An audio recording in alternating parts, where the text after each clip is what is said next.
Hello! Dans cette vidéo, je voudrais voir avec toi 3 points importants si tu veux être certaine d'atteindre ton objectif à coup sûr.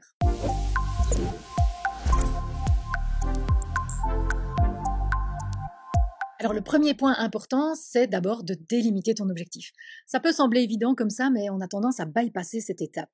Alors ça veut dire quoi délimiter ton objectif? Déjà, ça veut dire mettre des mots dessus, des phrases. C'est quoi exactement que tu veux atteindre et pourquoi? C'est quoi ton intention? Est-ce que c'est bien ton objectif de maintenant ou est-ce que c'est l'objectif que tu avais il y a quelques années et qui n'a pas changé? Ça peut valoir la peine de réinterroger les raisons pour lesquelles tu veux atteindre ce que tu veux atteindre.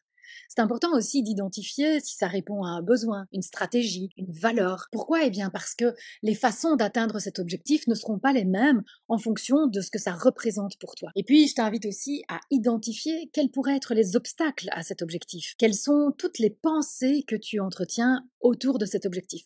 Plus il sera clair en consistance, en échéance, en ce que ça peut apporter pour toi, les émotions, plus tu seras au clair avec la délimitation de ton objectif, et plus ce sera simple pour toi de mettre les actions en place. Le deuxième point, c'est qu'est-ce que tu penses de cet objectif? C'est important de pouvoir identifier ce que ça génère pour toi. Est-ce que ça génère des pensées de challenge, d'excitation, d'envie, ou est-ce qu'au contraire, ça te met un peu dans l'anxiété, dans la crainte, dans le stress? Parce que plus tu seras au clair avec ce que tu penses de ton objectif, et plus il te sera possible aussi d'aller un petit peu écouter, ressentir les émotions, pouvoir éventuellement jouer avec les pensées et avoir du coup un petit peu plus de pouvoir sur ce qui se passe suite à l'identification de cet objectif. Parce qu'il est clair que si tu te dis ça va être compliqué, ça va être difficile, je ne vais pas y arriver, ça va me prendre du temps, je ne suis pas à la hauteur, ça va être plus difficile d'atteindre cet objectif que si tu te dis waouh, c'est trop génial, je suis excitée, j'ai envie, ça me challenge, ça me donne de la motivation, etc. Donc les émotions que tu ressens sont liées à tes pensées, à ce que tu penses de cet objectif, et ces émotions vont te permettre de mettre plus facilement en place les actions nécessaires.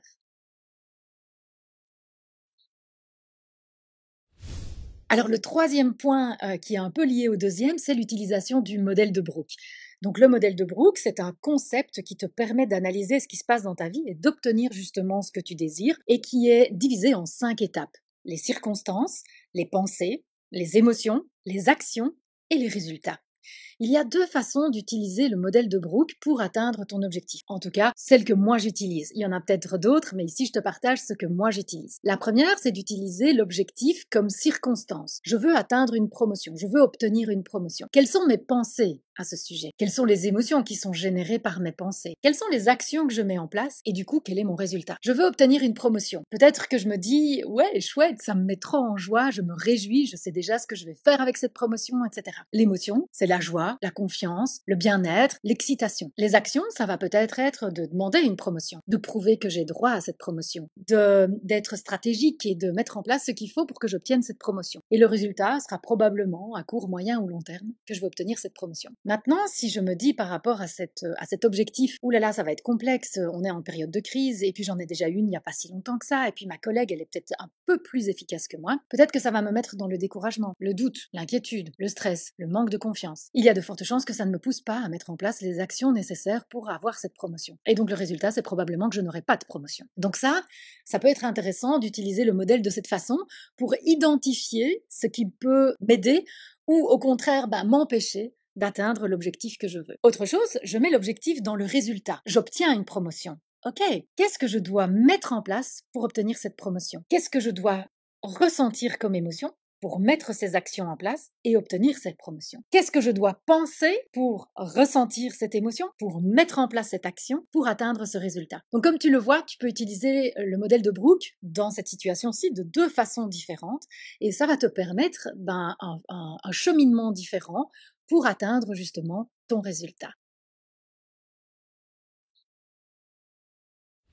Alors, une fois que tu as ça, qu'est-ce qu'il te reste à faire? La conclusion de tout ça? Évidemment, l'objectif, c'est de pouvoir te comporter de façon à atteindre ton résultat. Ça va te demander 2 choses. La première, c'est de t'identifier à la personne qui a déjà atteint ce résultat pour justement transformer qui tu es aujourd'hui, devenir l'opportunité d'être cette personne qui atteint ce résultat. Donc là, on passe par un changement identitaire. Et puis, la deuxième étape, c'est d'actionner, d'avoir des comportements, de mettre en place des habitudes, des actions, des choses en place jusqu'à ce que tu atteignes ton résultat. Parce que bien entendu, si tu ne l'as pas encore atteint, c'est peut-être parce que tu doutes ou peut-être parce que ton cerveau te dit non, non, ne va pas dans cette direction, c'est trop compliqué. Peut-être parce que tu n'as jamais atteint quelque chose de la sorte et que il y a des freins à cette mise en place, à cette obtention de résultats. Et donc, ce que je t'invite à faire, c'est à te poser des questions sur tes émotions, sur tes pensées, sur ce que tu ressens dans ton corps, pour te donner l'opportunité de devenir qui tu as besoin de devenir afin de mettre en place les actions nécessaires pour atteindre ton résultat.